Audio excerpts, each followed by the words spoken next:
Alhamdulillah, di pagi hari ini kita bisa duduk untuk bertolabul ilmi. Salawat dan juga salam kita hadiahkan kepada Rasul kita Nabi besar Muhammad sallallahu alaihi wa ala alihi wasallam. Di dalam Al-Quran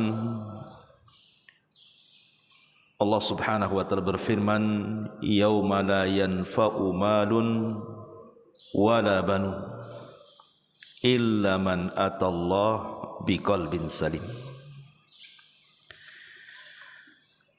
Pada hari di mana harta-harta manusia dan juga anak-anak manusia tidak akan manfaat di hadapan Allah, kecuali orang yang datang kepada Allah dengan membawa hati yang selamat. Dari ayat ini menunjukkan bahwa tidak ada manusia yang selamat di hari ketika Allah subhanahu wa ta'ala mengumpulkan semua manusia di padang mahsyar, kemudian menentukan siapa di antara mereka yang layak masuk ke dalam surga, kecuali orang-orang yang membawa hati kepada Allah subhanahu wa ta'ala dengan hati yang selamat. Para ulama mengatakan bahwa di antara ciri dan sifat penduduk surga, mereka memiliki hati yang selamat. Arti hati yang selamat di sini hati yang tenang, tidak ada kebencian, tidak ada dengki, tidak ada dendam, tidak ada marah, dan tidak ada hal-hal yang bisa mengotori hati mereka. Itulah sifat yang dimiliki oleh ahlul jannah. Makanya pagi hari ini sedikit kita akan bicara tentang rahatul bal. Bagaimana cara mendapatkan ketenangan pikiran-pikiran kita. Karena salah satu penyebab orang tidak bahagia itu karena bersumber dari pikirannya. Seperti ketika orang mendengar ucapan manusia, ucapan itu tidak akan membahayakan kita. Yang membahayakan kita adalah memikirkan ucapan itu. Kalau yang sekedar orang bicara, bicara sajalah. Tapi kalau kita sudah memikirkan apa yang dibicarakan orang kepada kita, itu yang membuat kita tidak tenang. Ma'asyiral muslimin yang dimuliakan Allah subhanahu wa ta'ala,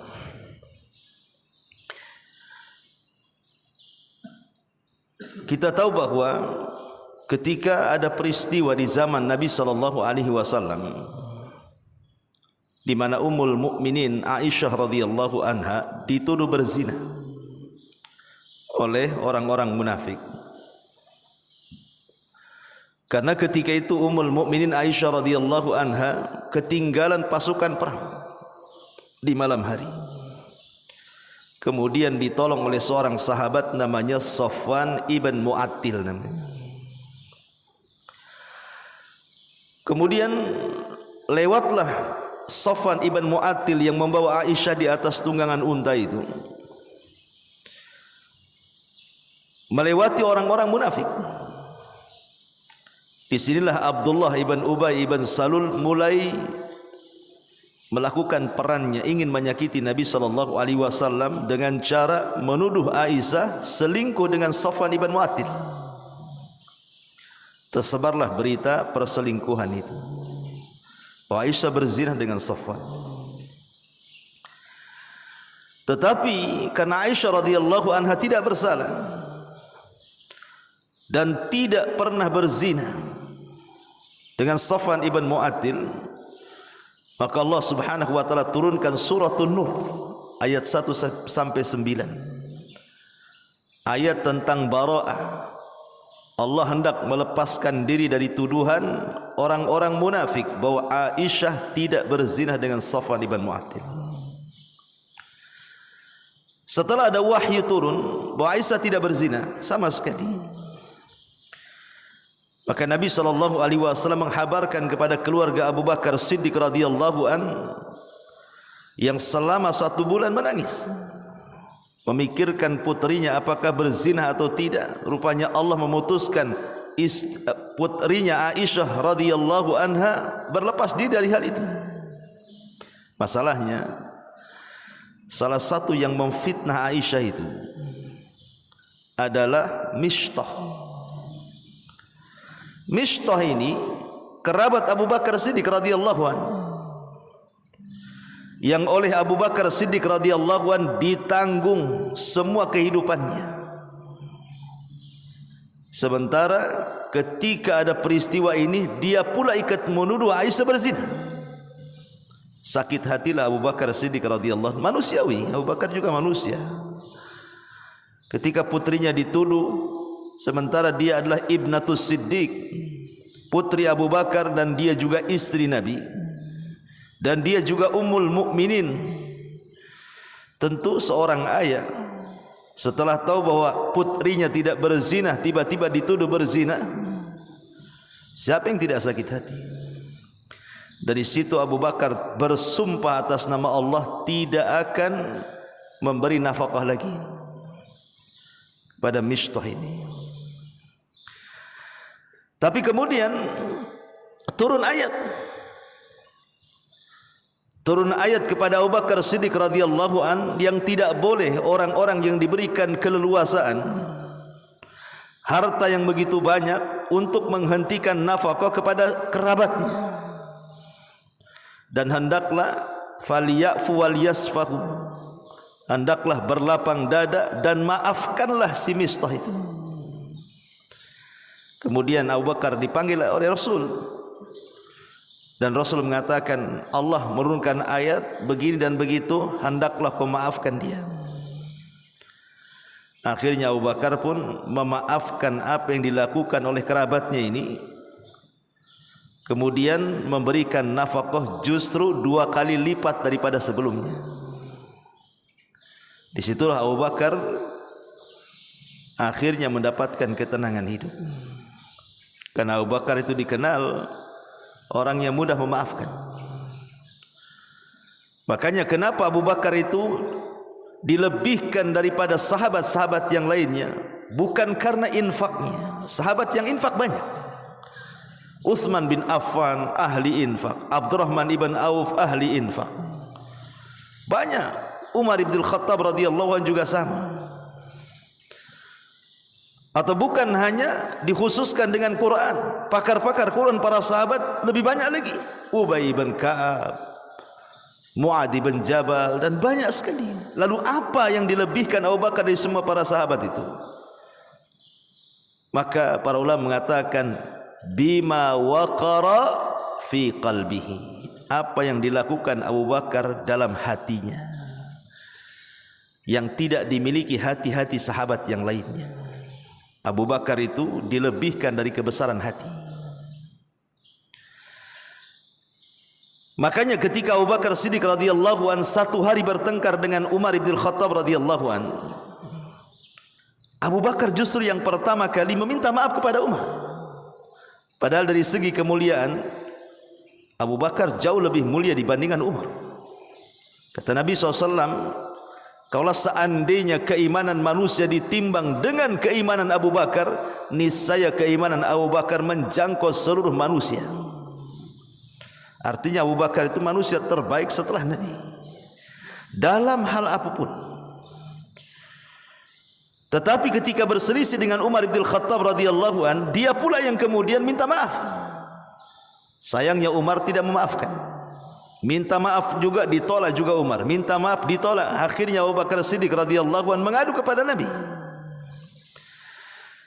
Ketika Umar radhiyallahu an tahu kesalahannya, dia pun mencari Abu Bakar Siddiq radhiyallahu an ke rumahnya, tapi tidak ketemu, dan dia tahu boleh jadi Abu Bakar sedang menghadap Nabi.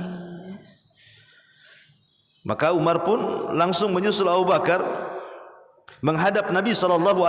Melihat Umar dari kejauhan, Nabi bangkit, kemudian marah kepada Umar bin Khattab radhiyallahu anhu. Kenapa tidak memaafkan saudaranya? Tapi Abu Bakar Siddiq radhiyallahu anhu tahu bahwa ketika Nabi SAW marah kepada Umar, justru dia yang mengatakan kepada Nabi SAW, "Ya Rasulullah, inni kuntu adzlam." Rasul, jangan marahi Umar, aku yang salah, katanya. Aku yang salah. Inni kuntu adzlam, aku yang berbuat zalim. Jangan marahi dia, katanya. Maka Umar radhiyallahu anhu mengatakan, aku sudah memaafkan wahai Rasulullah. Maka Rasul mengatakan, wahai Umar, kenapa kau tidak maafkan saudaramu? Abu Bakar satu-satunya orang yang ketika kalian menghadapi permulaan aku diutus, aku katakan aku adalah Rasul kalian. Abu Bakar mengatakan, benar, kau katakan aku dusta. Nabi SAW sampai mengatakan seperti itu, seolah-olah Rasul ingin katakan, tahu enggak siapa Abu Bakar? Ketika aku diutus, aku katakan aku Rasulullah. Abu Bakar katakan, shadaqta, kau benar. Umar, kau katakan kadzabta, engkau dusta wahai Nabi. Tapi lihat bagaimana sikap Abu Bakar Siddiq radhiyallahu anhu yang mudah memaafkan di situ. Lah, mudah memaafkan itu salah satu faktor kejernihan hati. Salah satu faktor kejernihan hati itu adalah mudah memaafkan. Dan itu kunci kebahagiaan yang diajarkan Abu Bakar kepada kita. Itulah qalbun salim namanya, hati yang selamat. Dan itu pula ciri khas penduduk sorga. Wa naza'na ma fi sudurihim min ghillin ikhwana, dan kami cabut pada hati-hati penduduk sorga itu min ghil. Semua penyakit-penyakit hati dicabut oleh Allah Azza wa Jalla. Makanya kenapa kata Imam Ibnu Utsaimin rahimahullahu taala, ketika orang-orang itu sebelum dimasukkan ke dalam sorga ada kisos 2 kali. Pamannya di dunia ada orang membunuh, kisosnya apa? Dibunuh. Kisos orang yang membunuh dibunuh. Di dunia anggaplah sudah terjadi kisos. Anda membunuh berarti Anda dibunuh, dan betul-betul dibunuh. Terjadi kisos di dunia. Apakah kisos ini kemudian tidak akan terulang? Terulang lagi. Akan ada kisos lagi. Ketika berada di kontoroh di depan pintu sorga itu, terulang lagi kisosnya. Kenapa terulang lagi? Dan kenapa diulang lagi? Bukankah di dunia sudah ada kisos? Kenapa diulang lagi? Kata Syekh Utsaimin rahimahullahu taala, seberapa adil kisos di dunia ini tetap tidak akan mencapai keadilan. Anggaplah orang yang membunuh dibunuh, apakah sudah impas dengan keadilan? Tidak. Di dunia ini sulit untuk berbuat adil. Saya contohkan, kalau yang dibunuh ini seorang ustaz dan yang membunuh ini preman, matilah ustaz ini, akhirnya preman itu dikisos mati. Adil? Ya, bunuh membunuhnya adil. Tetapi posisi sang ustaz ini, dia punya murid-murid, akhirnya kehilangan tuh murid-muridnya kan. Sementara preman ini semua penjahat di bawahnya. Tentu murid-muridnya kan juga tidak terima tuh, walaupun preman itu sudah dikisos, karena merasa kehilangan orang terbaik mereka. Atau mungkin seseorang yang selama ini menanggung keluarganya, dia yang memberi nafkah seluruh keluarganya. Ini yang bunuh ini mungkin orang jahat, kemudian orang jahat yang membunuh orang baik ini dibunuh, kisos. Apakah mencapai keadilan? Tidak. Belum tentu keluarganya terima, walaupun sama-sama dibunuh. Sebab itulah, karena tidak mencapai keadilan yang hakiki, Allah ulang lagi kisos itu. Kata Syekh Utsaimin rahimahullahu taala, supaya apa? Supaya ketika orang melangkahkan kakinya ke sorga itu, sudah mendapatkan keadilan seadil-adilnya sehingga masuk ke dalam sorga, tidak ada dendam sedikit pun dalam dadanya. Sehingga ketika masuk ke dalam sorga itu dijadikan satu hati. Semua penduduk sorga itu satu hati. Tidak ada dendam, tidak ada hasad, tidak ada marah, macam-macam dicabut oleh Allah Subhanahu wa taala. Itulah kekhususan hati penduduk sorga. Satu hari Nabi SAW duduk di masjid. Kata Nabi SAW, sebentar lagi akan ada orang keluar di pintu situ, dan orang itu termasuk penduduk sorga. Rupanya betul-betul keluar. Seorang sahabat menjinjing sendalnya, kemudian rambutnya basah seolah-olah habis wudu. Kemudian besoknya Rasulullah SAW ngomong gitu lagi, sebentar lagi dari pintu itu akan keluar rajulun min ahlil jannah, orang yang dijanjikan masuk surga. Rupanya ditunggu oleh para sahabat, keluar lagi, rupanya dia lagi yang keluar tuh. Sampai 3 kali asik dia saja yang keluar. Adalah seorang sahabat yang penasaran, apa amalan dia? Kenapa Rasulullah SAW mengatakan bahwa dia termasuk ahli jannah? Sahabat ini, kalau ada yang dikatakan Rasul termasuk ahli sorga, penasaran. Kok bisa dia direkomendasikan min ahli jannah, termasuk penduduk sorga? Jadi sahabat ini pura-pura bertamu karena ada masalah keluarga di orang yang direkomendasikan masuk sorga atas lisan Nabi ini, dan minta untuk dijamu selama 3 hari. Nginaplah sahabat ini di rumah itu. Maksudnya itu, dia ingin melihat apa sih amalan dia. Boleh jadi dia punya amalan yang tersembunyi yang sahabat lain tidak tahu. Jadi selama 3 hari itu diperhatikan saja, siang malam, siang malam. Tetapi setelah diperhatikan biasa-biasa saja tuh. Salatnya sama dengan sahabat yang lainnya, bahkan sahabat yang lebih hebat salatnya. Baca Qur'annya juga sama, zikirnya biasa-biasa saja. Bahkan sahabat yang lain yang pakar Qur'annya jauh lebih hebat, banyak sekali dibandingkan dia. Tidak ada kemuliaan, maksudnya tidak ada keistimewaan dibandingkan sahabat-sahabat yang lainnya. Kecewalah sahabat ini. Akhirnya dia sebelum pergi, dia pun terus terang. Kenapa dia ingin menginap 3 hari? Sebenarnya dia tidak ada masalah dengan keluarganya, hanya ingin mengetahui apakah engkau punya amalan khusus sehingga Rasul mengatakan engkau termasuk penduduk surga. Rupanya aku lihat biasa-biasa saja, katanya.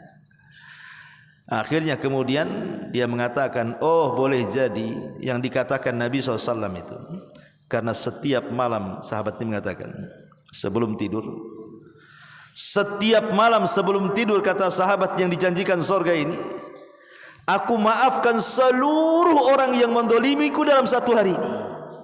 Setiap malam sebelum tidur, aku kosongkan hatiku dan aku katakan kepada Allah, ya Rabb, aku maafkan setiap orang yang mendolimi kepadaku 1 hari ini. Begitulah aku meminta kepada Allah setiap malam sebelum tidur, aku maafkan semua orang yang pernah menyakitinya. Akhirnya maka sahabat ini mengatakan, oh jangan-jangan itu penyebabnya Rasul mengatakan Anda ini termasuk penduduk surga. Dari sini istinbat hadisnya, lihat bahwa kekhususan penduduk surga itu apa? Rahatul bal, ketenangan hati, kebahagiaan hati. Karena hati inilah yang menjadikan orang bahagia, ikhwan. Hati ini yang menjadikan orang bahagia. Karena hati ini seperti raja, maka jadikan hati ini raja. Kun atau ish malikan, kata ulama. Jadilah raja untuk raga diri sendiri. Bagaimana caranya? Caranya jangan memasukkan ke dalam hati sesuatu yang membuat hati tidak tenang sehingga tercabut kebahagiaan. Jangan sampai. Kalau saya analogikan seperti ini, kawan. Kalau antum berada di rumah, kemudian pintu terbuka, di luar rumah itu bising orang ngomong tuh, entah ngomong apa gitu, kita tidak bisa tidur. Kira-kira apa yang antum lakukan? Pasti antum tutup pintu kan? Tidak mungkin gak tutup pintu. Kalau kita dalam rumah ini bising di luar, pasti kita tutup pintu. Minimalnya suara-suara yang masuk dari luar ke dalam itu berkurang. Kalau seandainya ingin nggak ramai lagi, masuk ke kamar lagi, tutup pintu lagi kan, biar betul-betul suara dari luar itu tidak masuk ke dalam tuh, sehingga tidak membisingkan telinga. Kalau telinga kita saja ingin tenang dengan cara apa? Seperti orang menutup pintu supaya jangan ada suara-suara bising ke telinga, lakukan pula kepada hati kita. Itu maksudnya. Lakukan juga kepada hati kita. Jangan dengarkan suara orang. Ismalikan, kata ulama, jadikan hati kita ini raja bagi raga kita. Kalau semua yang diucapkan manusia kepada kita itu kemudian masuk dalam hati kita, ikhwatu fiddin, dan tidak menutupnya, nggak akan tenang hidup. Maka tutuplah hati kita dari suara-suara yang bisa menyakiti hati. Sebagaimana kita juga menutup pintu, sebagaimana orang-orang yang bising jangan sampai terdengar ke telinga. Tutup hati kita ini, jangan pedulikan orang. Jadikan hati raja untuk menggerakkan raga. Begitu kata Imam Ibnul Qayyim rahimahullahu ta'ala. Jangan pedulikan manusia. Karena ada di antara manusia yang Allah subhanahu wa ta'ala ciptakan, lisannya itu memang suka menyakiti orang, memfitnah, membuli, menghina, mencaci, memaki, mengadu domba. Ada orang-orang itu yang Allah ciptakan seperti itu. Dan orang-orang yang seperti ini akan ada di mana saja. Orang berbuat baik belum tentu manusia senang, ikhwan. Antum pamannya mudah tersenyum, mudah memaafkan, mudah berbuat baik. Pertanyaannya, apakah yang antum lakukan itu kan baik? Apakah yang antum lakukan dengan perbuatan itu lantas semua manusia senang kepada antum? Tidak juga. Boleh jadi antum suka memaafkan, orang katakan bodoh tuh katanya. Kenapa dia nggak ngelawan katanya? Ya kan? Kan memaafkan tuh baik. Dikatakan bodoh pula, bodoh kau ini katanya. Lawanlah. Masa diam saja? Enggak lah, saya maafkan. Dasar bego katanya. Mesti itu ada orang dikatakan seperti itu. Padahal memaafkan itu kan sesuatu yang mulia. Kalau orang suka senyum, kena sakit jiwa tuh. Senyum saja. Itu perlu dibawa ke rumah sakit jiwa tuh, ke psikiater. Ada apa dia senyum terus tuh. Kadang-kadang kita ini berbuat baik saja sudah salah tuh. Padahal berbuat baik, senyum, memaafkan, gimana coba? Artinya kalau seandainya kita berbuat baik saja dipandang salah, samalah mata ini. Kalau kita memandang dengan mata kita ini kepada orang dengan pandangan cinta, maka walaupun dia pemabok, kita tidak mungkin mencelanya. Kalau yang kita pandang itu cinta. Tapi kalau kita memandang dengan pandangan kebencian, walaupun dia pakar Quran, tetap kita benci. Walaupun dia ahli ibadah, walaupun dia ustaz, kalau kita dipandang dengan pandangan kebencian, nggak dipandang ustadznya, nggak dipandang baca Qurannya, nggak dipandang zikirnya, itu orang jahat itu. Kalau mandangnya itu dengan kebencian, itu mata saja. Kalau memandangnya antara benci dan cinta, itu beda hukumnya tuh. Karena orang kalau memandang dengan kebencian, maka tidak ada kebaikan di matanya. Sebagaimana kalau orang memandang dengan kecintaan, semua aibnya ditutup sama dia. Yang ingin saya katakan, ikhwatu fiddin, muliakan Allah Azza wa Jalla, terapkan perkara-perkara ini juga dalam hati. Jangan sampai perkara-perkara luar itu masuk ke dalam hati kita. Itu yang menjadikan kita tidak tenang. Karena memang Allah sudah takdirkan manusia itu akan bicara. Dan kita tidak bisa menghentikan bicara manusia, sebagaimana kita juga tidak bisa menghentikan umur kita.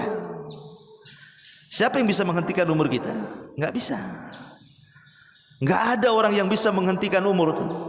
Kalau sudah waktunya mati, ya mati. Sebagaimana umur kita tidak bisa menghentikannya, kita juga tidak mungkin bisa menghentikan ucapan manusia. Maka jangan pedulikan. Karena manusia itu akan senantiasa berbicara, dan adalah di antara manusia itu yang kadang-kadang bicaranya itu menyakiti kita. Lihat Al-Quran membahasakan dalam surah Luqman itu. Angkaral aswat la sautul hamir. Wa inna angkaral aswat la sautul hamir, kata Allah. Sesungguhnya seburuk-buruk suara itu adalah suara keledai. Sesungguhnya seburuk-buruk suara adalah suara keledai. Apa maksudnya? Keledai itu yang cipta siapa? Allah. Yang menciptakan suara keledai siapa? Allah juga. Yang mengatakan seburuk-buruk suara keledai siapa? Allah juga. Yang menciptakan keledai Allah, yang menciptakan suara keledai Allah, yang mengatakan seburuk-buruk suara keledai adalah Allah juga. Artinya ada orang-orang yang diciptakan oleh Allah, lisannya itu suka menyakiti orang. Siapa yang menciptakan manusia? Allah. Siapa yang menciptakan suara manusia? Allah. Tapi ada juga manusia-manusia itu seperti keledai. Allah katakan angkarul aswat, seburuk-buruk suara. Akan ada di tengah-tengah kita itu yang buruk suaranya, ikhwan. Dan itu sudah sunnatullah. Memang sunnatul kaun seperti itu. Kita ini hidup di mana saja, pasti kita ini akan dibicarakan orang. Pasti nggak mungkin nggak dibicarakan orang. Jangankan sekelas kita, Nabi Musa dibicarakan orang.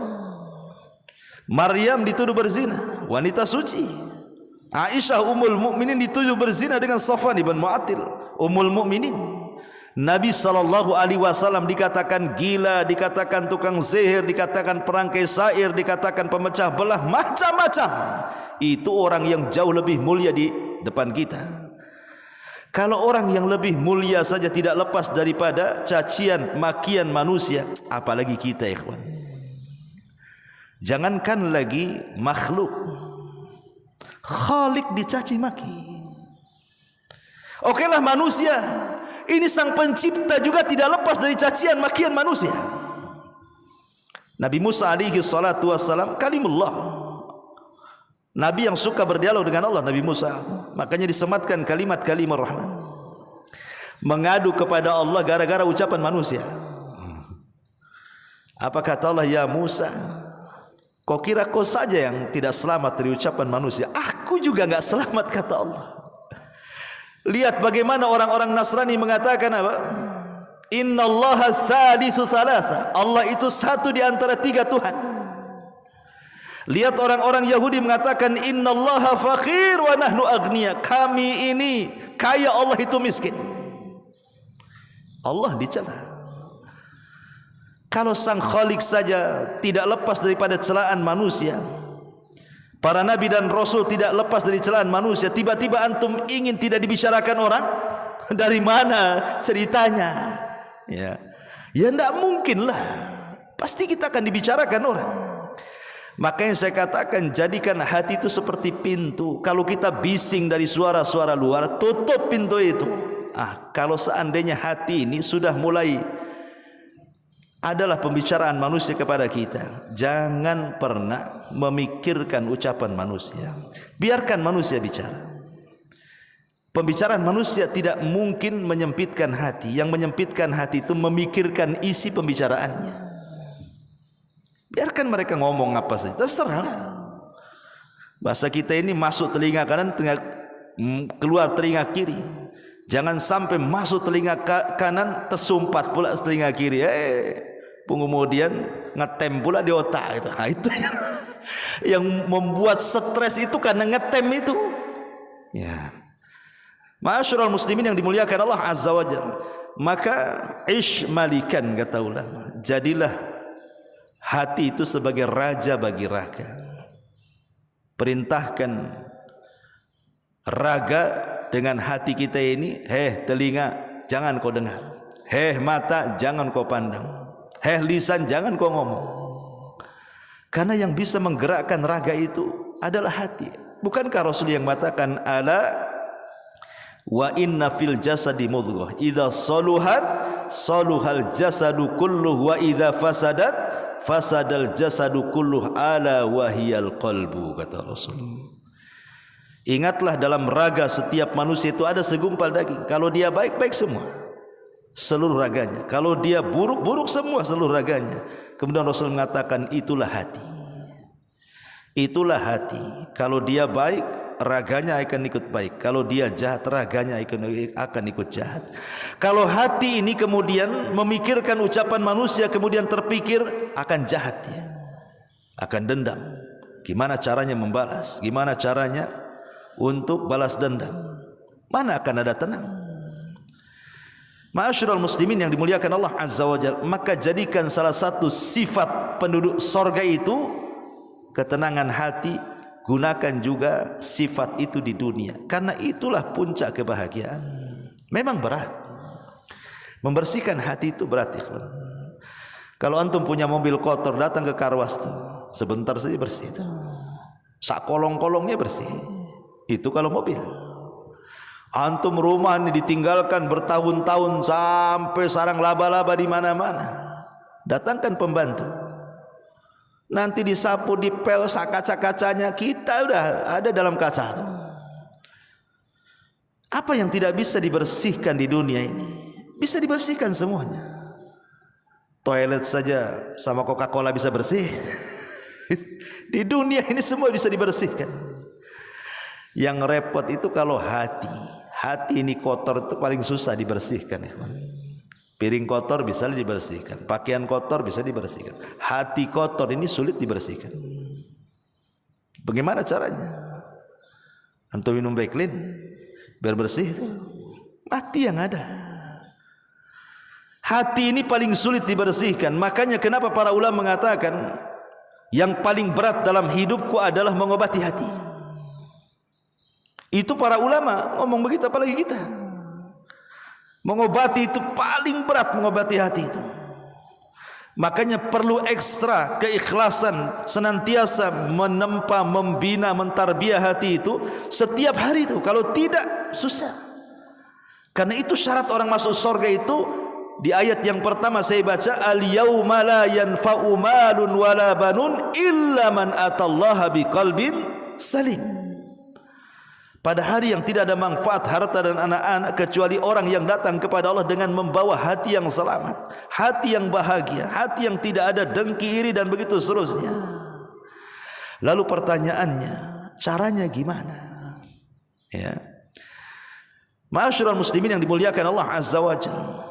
Karena manusia ini, kenapa manusia tidak bahagia?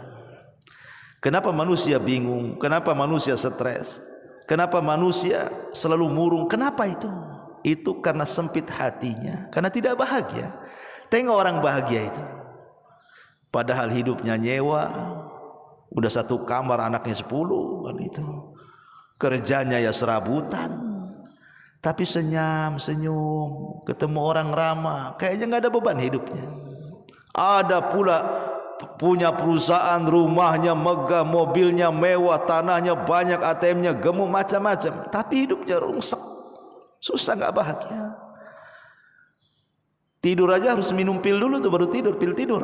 Ada orang yang seperti itu. Ya, karena yang menentukan itu bukan dunia, bukan. Yang menentukan bahagia itu hati. Hati yang menentukan bahagia. Hati lapang, semua jadi lapang. Hati sempit, semua jadi kecil dan sempit. Ma'asyiral muslimin yang dimuliakan Allah Azza wa Jalla. Kata ulama mengatakan, pelajaran terbesar dalam hidup itu bukan sekolah. Pelajaran terbesar dalam hidup itu bukan sekolah. Ada orang sekolah SD, SMP, SMA, kemudian sampai ke perkuliahan. Ya, memang itu juga pelajaran hidup, tetapi kan itu berbayar itu. Berapa coba kita sekolah kita habiskan dari SD, SMP, SMA sampai mendapatkan gelar itu? Ratusan juta. Bahkan boleh jadi jurusan tertentu bisa miliaran. Tetapi jamiah, universitas ataupun sekolah yang paling berharga dalam hidup itu adalah lingkungan. Itu yang paling berat. Majanan bahasanya, bahasa Arabnya majanan itu bahasa kitanya free, gratis. Pelajaran kehidupan itu tidak perlu berbayar, gratis. Lihat orang di sekeliling kita tuh. Lihat tetangga-tetangga kita. Lihat orang-orang yang kita dapati di sekeliling kita. Mungkin dulu ada orang mantan jenderal, kemudian pensiun. Kenapa dia bisa pensiun? Mungkin dulu orang ini orang kaya, kemudian bangkrut. Kenapa dia bisa bangkrut? Mungkin dulu olahragawan, badannya sterek, tiba-tiba setruk di kursi roda. Kenapa bisa setruk? Dulunya dia orang kaya, dulunya orang sehat, dulunya dia orang berpangkat. Kenapa bisa tumbang? Ada apa? Dulunya dia dihina, dicaci, dimaki, sekarang mulia, kaya pula dia. Dulunya orang ini Masya Allah pekerjaannya biasa-biasa saja, dia pula punya perusahaan sekarang. Itulah pelajaran hidup sesungguhnya ikhwatu fiddin. Kita bisa melihat fasiru fil ardh, berjalanlah di permukaan bumi, ambil ibrah dan pelajaran di sekitar kita ini.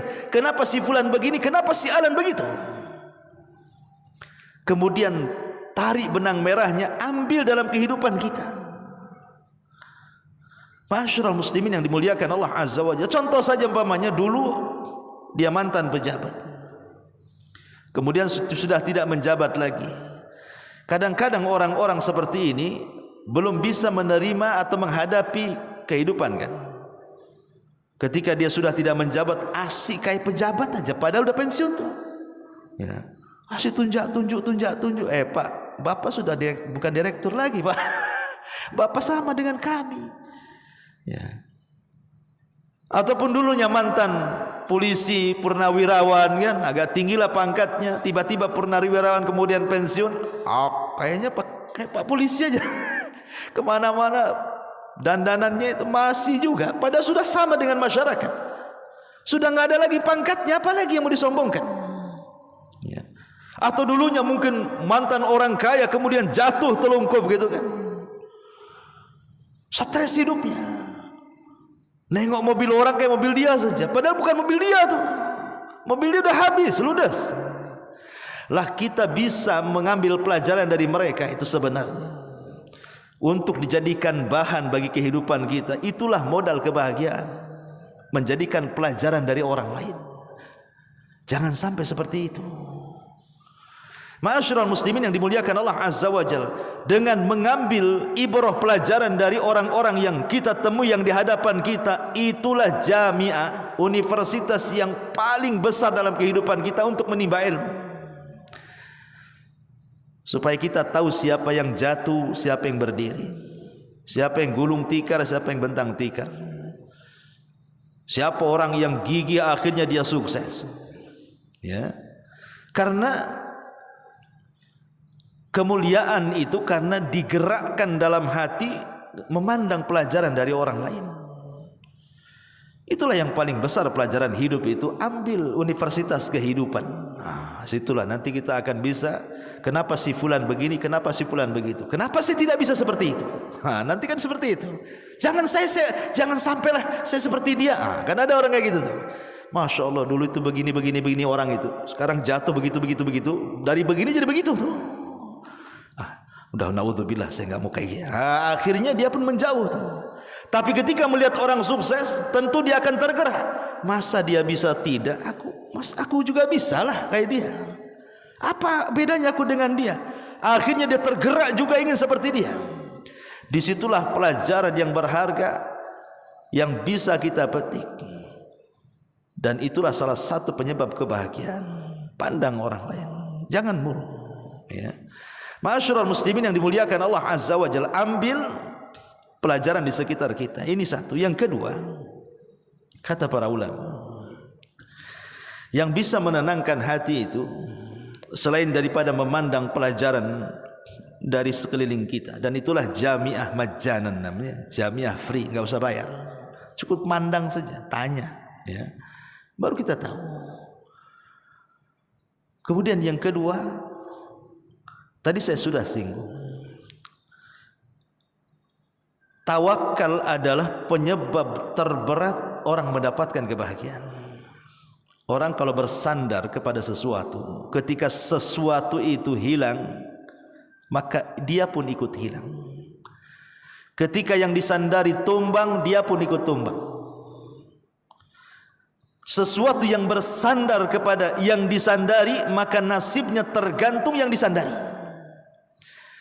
Orang bersandar kepada orang kaya jatuh, dia lebih jatuh lagi. Orang bersandar kepada orang yang berpangkat dan berjabat, ketika sudah tidak berpangkat dan berjabat, dia pun akan jatuh juga. Siapapun yang bersandar kepada sesuatu yang lemah, maka dia ikut lemah dan tidak akan bertahan lama. Kita bersandar kepada istri kita yang kita cintai, tiba-tiba istri meninggal, yakin antum dah kawin lagi? Gak mungkin, pasti kawin lagi. Gak usah nunggu masa idahnya, Ustaz, gak tahan saya ya. Pokoknya siapapun yang bersandar kepada makhluk gak akan bertahan. Tetapi kalau bersandar kepada Rabb yang maha kuat, pasti bertahan. Maka bersandarlah kepada Allah Azza wa Jalla. Itulah yang disebut dengan hakikat tawakal namanya. Hakikat tawakal itu sidqu i'timadil qalbi ala Allah, kejujuran hati dalam menyandarkan diri kepada Allah Azza wa Jalla. Kalau kita bersandar kepada Allah, maka tidak akan pernah kecewa. Tapi kalau bersandar kepada makhluk, pasti kecewa. Pasti itu kecewa. Karena namanya makhluk itu, sepandai-pandainya dia pasti akan jatuh. Mungkin peribahasanya, sepandai-pandai tupai melompat jatuh juga. Sekaya-kayanya orang kaya, pasti suatu ketika akan jatuh. Setinggi-tingginya pangkat sampai ke presiden juga, cuman dia periode jatuh juga. Ketika jadi presiden, dimulia-mulia. Sudah jadi presiden, dihabisi oposisinya. Kan itu. Itu ya paling tinggilah jabatan di dunia. Jadi pasti akan jatuh semuanya. Lalu buat apa kita bersandar kepada yang jelas-jelas jatuhnya? Bersandarlah kepada yang jelas-jelas tegaknya. Al-Qayyum, semua manusia berhajat kepadanya. Dialah Allah Subhanahu wa ta'ala. Sandarkan hati kepada zat yang maha kuat, maha yang tidak pernah akan jatuh selamanya. Ma'asyiral muslimin yang dimuliakan Allah Azza wa Jalla, karena tawakal itulah yang menjadikan seseorang yang tadinya sempit dadanya menjadi lapang. Orang tawakal itu luar biasa. Adalah tawakal saja. Si fulan ngancap kamu dibunuh. Tawakal ala Allah. Kalau Allah sudah takdirkan mau apa? Karena kalau demikian itu hidup tenang. Contoh nih, kenapa orang itu bingung ya? Anak-anak masa depannya, cemana anak saya ini? Kenapa? Apa nih? Mau disekolahkan di mana? Uang nggak ada. Gimana kalau sudah besar? Atau faktor ekonomi? Apa yang mau dimakan? Ini saya sudah cari kerja sana sini, sulit kali dapatnya. Udah mikir bingung masa depan. Kenapa kemudian setiap bahan dalam kehidupan ini menjadi bingung kita ini? Tengok anak bingung, tengok kerja bingung, tengok istri bingung, macam-macam gitu ya. Karena kuncinya tidak tawakal dia. Kalau dia tawakal, nggak mungkin dia bingung. Makanya Nabi SAW satu hari membonceng Abdullah ibn Abbas radhiyallahu anhuma. Kemudian Rasul mengatakan, ya gulam, ihfadillah yahfadka, ihfadillah tajidhu tujahak. Idza sa'alta fas'alillah wa idza sta'anta fasta'in billah. Hei anak muda, jaga Allah, pasti Allah jaga kamu. Kalau kita tawakalnya kuat kepada Allah Subhanahu wa ta'ala, dengan diiringi ketakwaan kita menjalankan perintah, menjauhi larangan, menikmati yang dihalalkan, menjauhi yang diharamkan Allah Azza wa Jalla, kemudian kita tambatkan hati kepada Allah Azza wa Jalla, artinya kita telah menjaga Allah. Apa konsekuensinya? Kalau kita menjaga Allah, Allah akan jaga kita. Setiap kebingungan pasti Allah selesaikan. Apa yang tidak dijaga? Bingung dengan anak, nanti Allah jaga. Bingung dengan pekerjaan, nanti Allah kasih rizki. Bingung dengan masalah, nanti Allah kasih solusi. Allah jaga kita tuh. Kalau kita benar-benar menjaga Allah. Makanya ada istilah dalam Al-Quran itu, wa man yattaqillah yaj'al lahu makhraja wa yarzuqhu min haitsu la yahtasib. Siapa yang bertakwa kepada Allah Azza wa Jalla, Allah carikan solusinya, Allah carikan rizkinya, Allah jaga kita tuh. Itu karena tawakal kuat kepada Allah. Kalau kita menyandarkan kepada zat yang kuat, selesai. Di depan kita orang sekuat apapun tidak bisa menyentuh kita. Karena kekuatan itu hanya milik Allah Subhanahu wa taala. Kemudian lebih daripada itu, ketenangan hati ini juga yang terbesar adalah kita didapat dengan zikrullah, mengingat Allah, dengan cara membaca Al-Quran, hadir di majlis ilmu, kata ulama.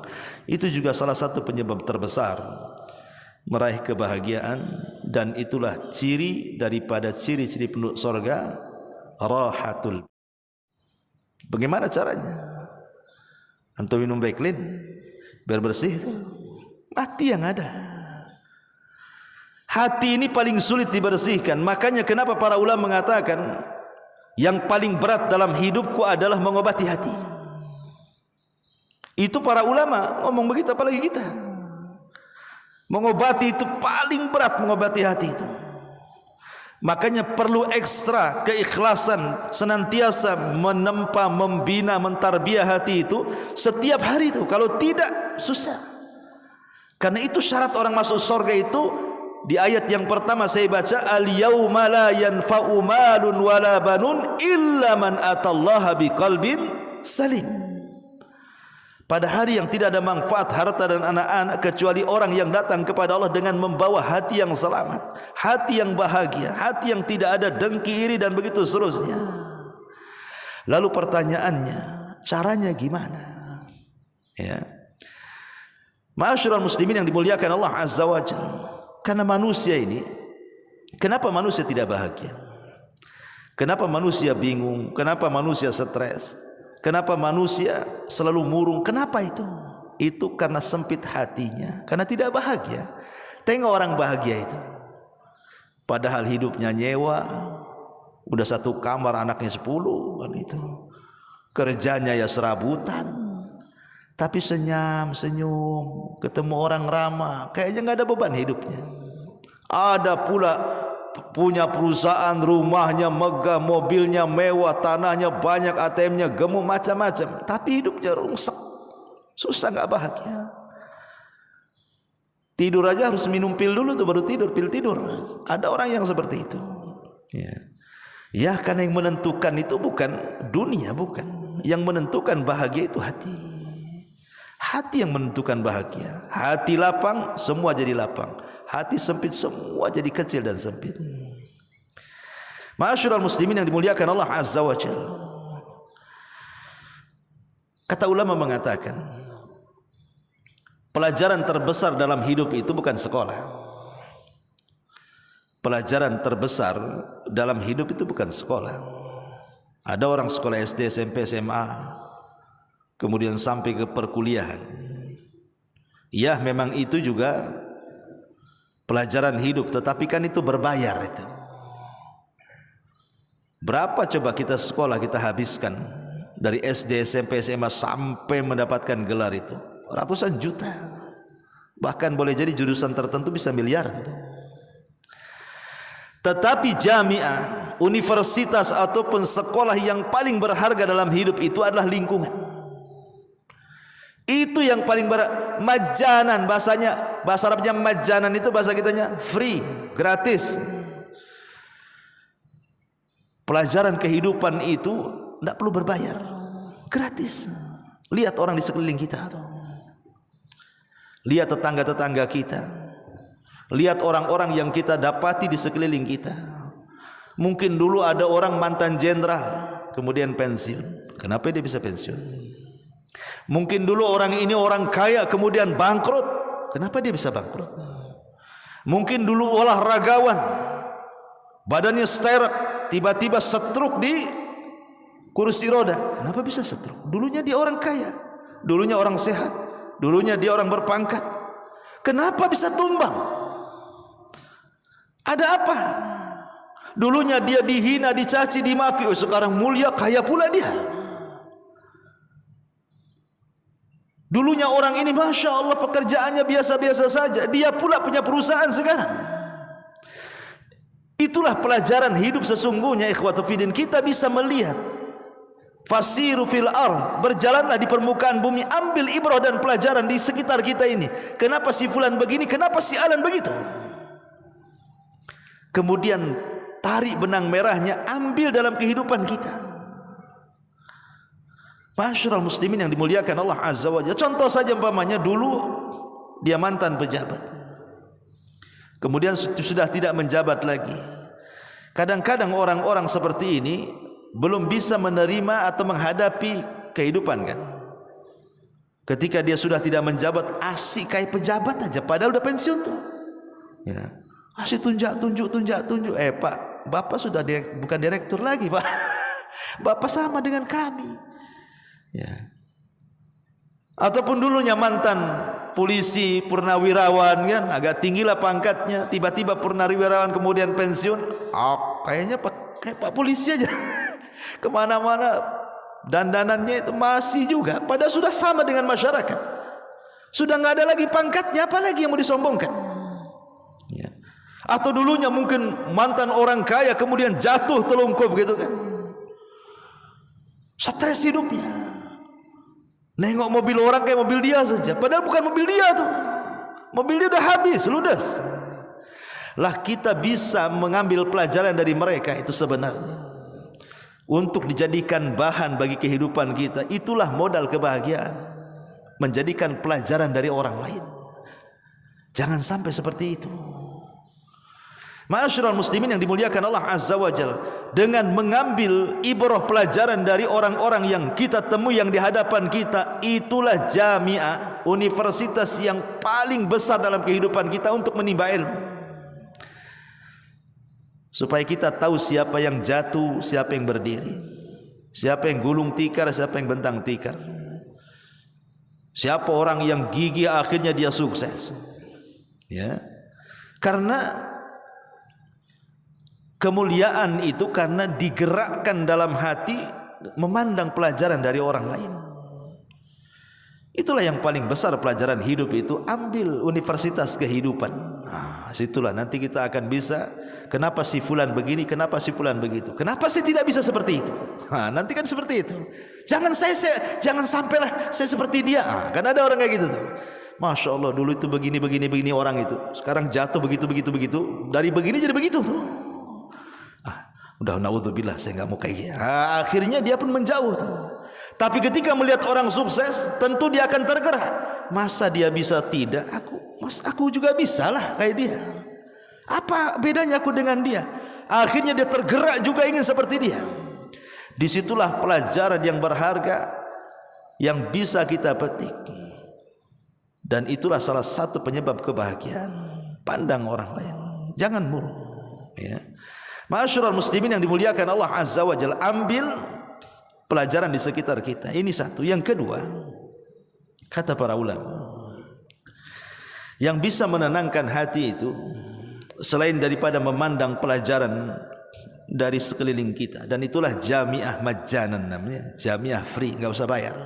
Cukup mandang saja, tanya, ya. Baru kita tahu. Kemudian yang kedua, tadi saya sudah singgung, tawakal adalah penyebab terberat orang mendapatkan kebahagiaan. Orang kalau bersandar kepada sesuatu, ketika sesuatu itu hilang, maka dia pun ikut hilang. Ketika yang disandari tumbang, dia pun ikut tumbang. Sesuatu yang bersandar kepada yang disandari, maka nasibnya tergantung yang disandari. Orang bersandar kepada orang kaya jatuh, dia lebih jatuh lagi. Orang bersandar kepada orang yang berpangkat dan berjabat, ketika sudah tidak berpangkat dan berjabat, dia pun akan jatuh juga. Siapapun yang bersandar kepada sesuatu yang lemah, maka dia ikut lemah.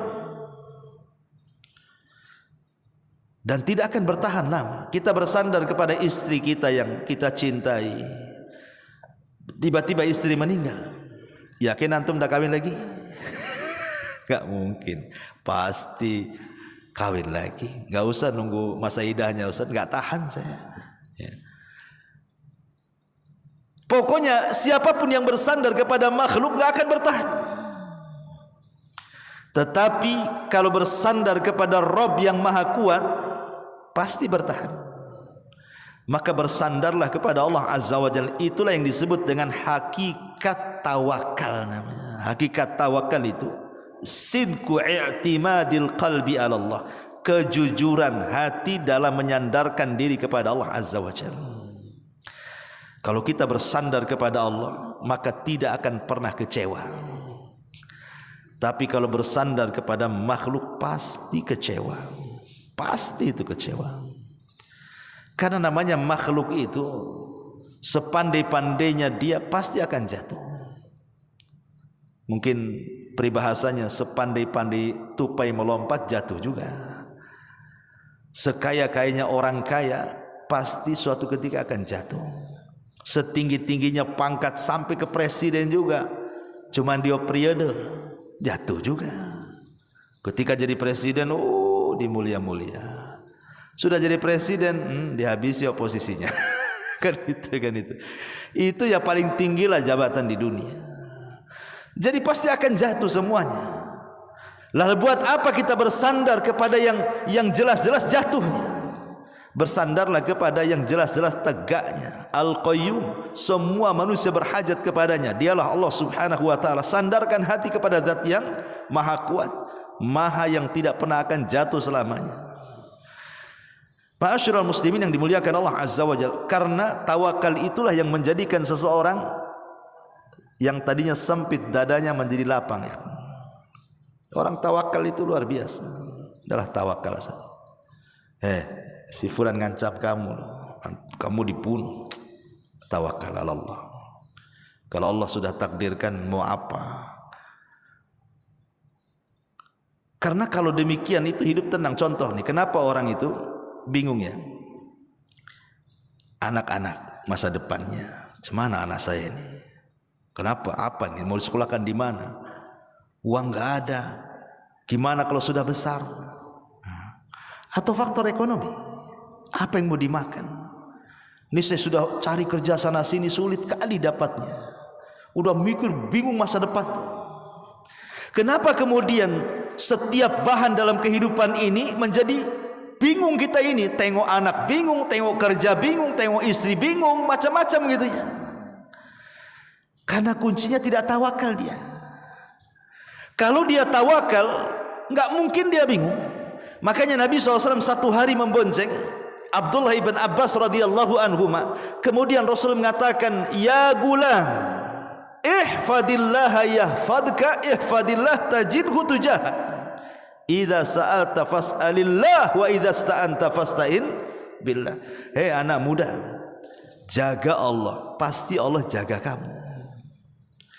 Kalau kita tawakalnya kuat kepada Allah Subhanahu wa ta'ala, dengan diiringi ketakwaan kita menjalankan perintah, menjauhi larangan, menikmati yang dihalalkan, menjauhi yang diharamkan Allah Azza wa Jalla, kemudian kita tambatkan hati kepada Allah Azza wa Jalla, artinya kita telah menjaga Allah. Apa konsekuensinya? Kalau kita menjaga Allah, Allah akan jaga kita.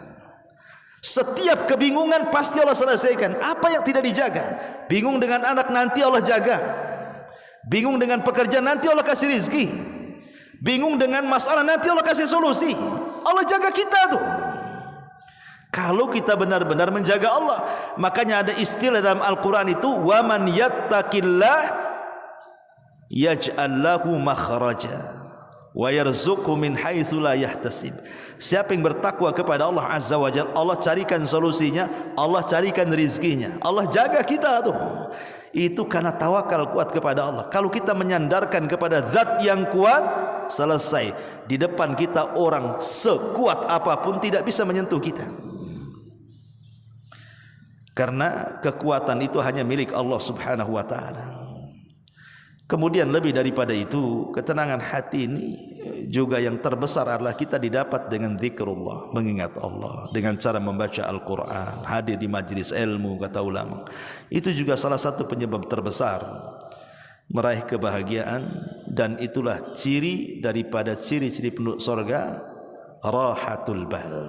Hati kita tenang, hidup bahagia. Subhanakallah bihamdika, asyhadu an la ilaha illa anta astaghfiruka wa atubu ilaik. Allahu ta'ala alam. Assalamualaikum warahmatullahi wabarakatuh.